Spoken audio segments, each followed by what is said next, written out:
Night did not begin with sleep. For most of human history, sunset meant half the world suddenly disappeared. No streetlights, no glowing windows, no emergency flashlight conveniently hiding at 1% battery. Beyond the fire, the landscape became a wall of darkness filled with cold, insects, predators, and noises your imagination was fully qualified to make worse. So what did ancient humans actually do after sunset? First, they protected the fire. Controlled hearths go back hundreds of thousands of years, and evidence of repeated fire use is even older. A working fire provided light, warmth, cooked food, and a place where people could gather. It may also have discouraged some predators, although a campfire was not an invisible security dome. A hungry animal did not automatically respect your property boundaries. Keeping that fire alive required attention. Someone had to add wood, rearrange embers, protect the flame from wind, and preserve enough heat to restart it later. In some environments, losing the fire could mean losing warmth, cooked food, and the safest-looking part of camp all at once. A terrible bundle deal. Once the light stabilized, people could finish tasks that daylight had interrupted. Stone tools were repaired, wooden shafts were straightened near the heat, animal hides could be scraped, cords twisted, containers checked, and hunting equipment prepared for the next day. Archaeologists have found concentrations of burned stone, bones, seeds, and tool-making debris around ancient hearths. The fire was not just a prehistoric television. It was also the workshop, kitchen, heater, and meeting room. Food mattered too. Meat and gathered plants could be cooked, divided, and eaten around the hearth. Cooking softened some foods, made many of them easier to digest, and reduced certain toxins and pathogens. But the meal was also social. Food brought back by one person could be shared among children, older relatives, skilled hunters, injured group members, and the person who somehow contributed one suspiciously small root. Then the conversation changed. During daylight, a mobile hunter-gatherer group had practical problems to solve. Where was water? Who had seen tracks? Which tools needed repair? Who had wandered too far and returned with absolutely no useful information? At night, the fire created extra waking time after productive work slowed down. Studies of recent hunter-gatherer communities cannot tell us exactly what people said 50,000 years ago, but they offer a useful comparison. Among the Jew/Honsi of southern Africa, daytime conversations often focused on work and social problems. Firelit conversations shifted toward stories, songs, ceremonies, distant people, remembered events, and imaginary worlds. That matters because stories are portable storage. A story can preserve where animals migrate, which plants are dangerous, how a conflict began, why a rule exists, and what happens to the fool who ignores experienced people. It can teach children without turning the evening into a formal lecture titled Mandatory Survival Compliance. Stories also let people discuss individuals who were absent, dead, legendary, or not entirely human.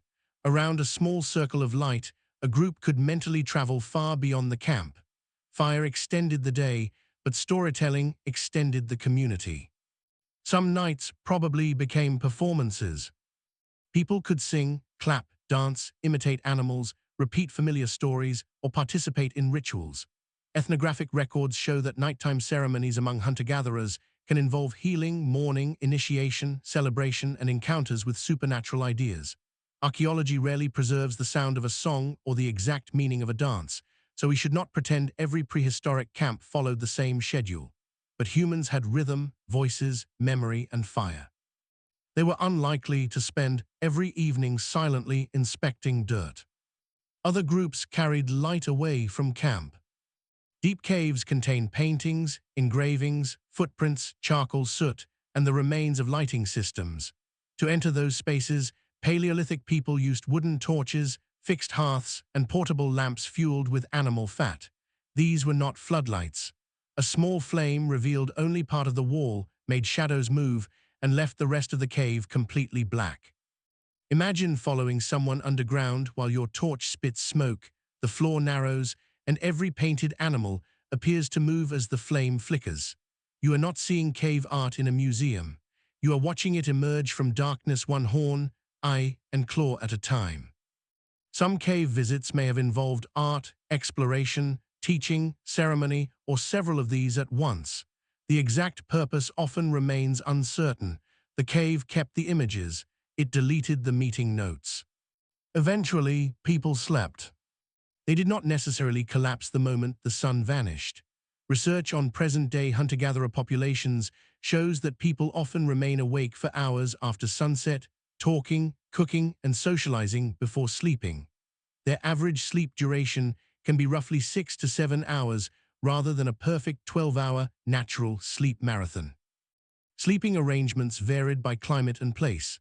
People used caves, rock shelters, huts, windbreaks, open camps, and prepared bedding. At Border Cave in South Africa, archaeologists found evidence of grass bedding dating back roughly 200,000 years, sometimes laid over ash. The ash may have helped create a cleaner surface and deter crawling insects. So yes, ancient humans invented bedding long before fitted sheets, and they still had to deal with things crawling into it. Progress has limits. Night sleep was also less private than modern sleep. Families and group members rested near one another, often close to a hearth.